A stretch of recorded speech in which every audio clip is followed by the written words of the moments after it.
friends, welcome to Tania's Biology. Today my topic is about classical pathway. In my previous video I already described how the classical pathway became activated. Today I will describe about the whole pathway, how it caused electric action over the macrophage's body, over the bacterial body or antigenic membrane. Okay, how it makes the pores in the antigen. Okay, firstly let me describe the two major component of complement system. The two major component of complement system is C3 and C5. We need, in my previous video I already described that we need some protein complexes. We need some protein complexes to convert or to hydrolyze the C3 and C5 components. Okay, with the help of C1, C4 and C2. Okay, this C5 and C3 is very major part of this complement pathway. How? This C3 is hydrolyzed into C3A and C3B, and this C3B with the help, and this C3A actually moved away from that place, and now this C3B with the help of the C3A, C3-4 and C3-2 make a protein complexes to form C5 convertase. C5 convertase, which convert the C5 component into C5A and C5B. These are the two subunits of C5. This C5 basically shows how they goes through the different procedure to kill the bacteria.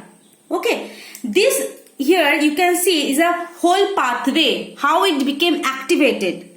If you see that this is a antigenic surface, this is a pathogen, this is a pathogen, and this green colored portion is a antigenic portion where the antigen is bind. In my previous video I already described that classical pathway need antibody to initiate that reaction. It needs to initiate the reaction. So without antibody no classical pathway became activated. For activation it needs antibody. That means antibody another big factor for the activation of classical pathway.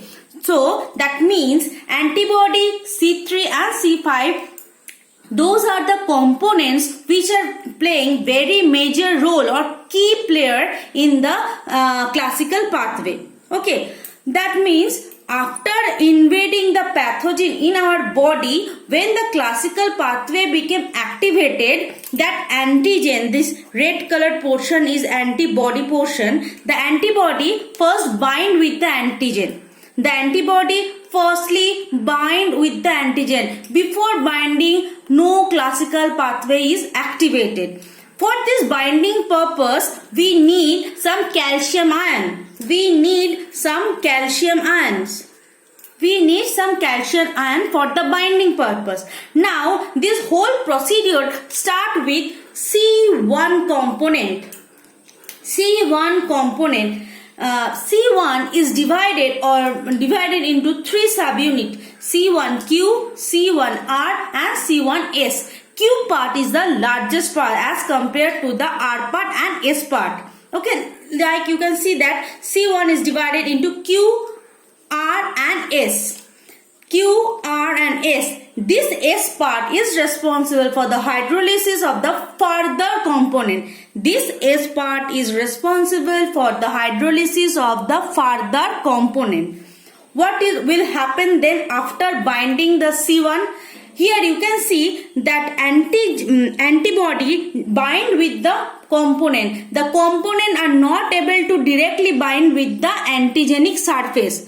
C1 with the help of the antibody bind with the antigenic surface. Without the antibody they are not able to bind. That's why classical pathway need antibody to become activated.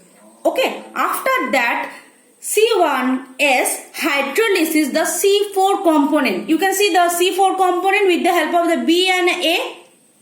The large part is the B part and the smaller part is the A part.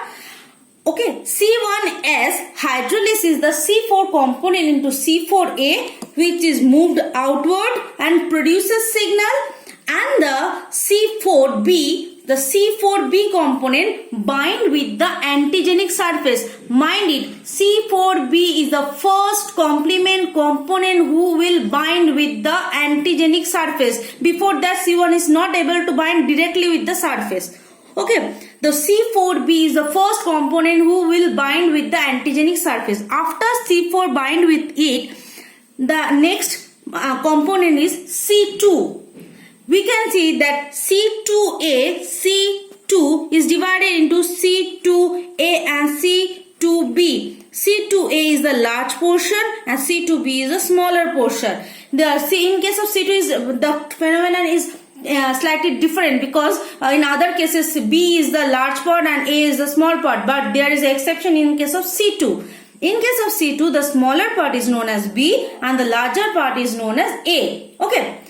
Yes, the C4B now bind with the C2A part and C2B part is hydrolyzed. The C2B part is hydrolyzed and moves outward. After the binding of C2B, that means C4B2A. C4B2A produces C3 convertase. C3 convertase. That means this C4B2A now convert the C3. How it converted? By hydrolysis it. Hydrolysis into two parts, C3A and C3B. C3 is a smaller part which moves outward and C3B is a large part which is going to bind with the C2B. That means after C4B and 2A, the C3B is the part which is going to bind with the antigenic surface. Now C4B, let me do in another color. C4B, C2A, C4B, 2A, 3B. C4B, 2A, 3B produces C5 convertase. C5 convertase. C5 convertase. That these convertase are very important for any kind of pathway, any kind of complement system. Okay. Now see, this C5 convertase convert the C5 into two parts, C5A and C5B. C5B. Now C5A is moved outward and C5B is going to bind with the antigenic surface. But let me clear it. C5B is not able to tightly bind with the surface, so it needs the other component. C5B itself on its own is not able to tightly bind with the antigenic surface, so it needs some other components like C36, C37, C38 and C39. Okay, like you can see that the C36 now bind with the C5B after the C37, and there is a twist in the structure of the C38. Okay, you can see that there is a transmembrane region. There is a transmembrane region. This membrane region is specifically present in the C38, which help to hold the whole complex structure. Within the antigenic surface. This basically grab the structure. Now after the C38, the C9 component, which is the barrel-like structure, is present in the antigenic surface, which basically form a hole in the antigenic surface. That causes the outcome of the antigenic component into the outside and kill antibody.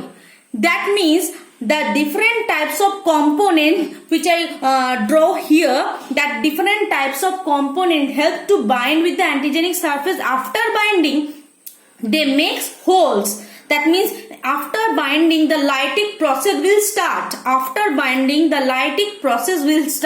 Which causes the component present within the antigen comes from inside to outside and it causes the destroyed of the antigen. It causes the destroyed of the antigen. This is the whole procedure of the classical pathway. If you like my video, please like, comment and share, and don't forget to subscribe my channel.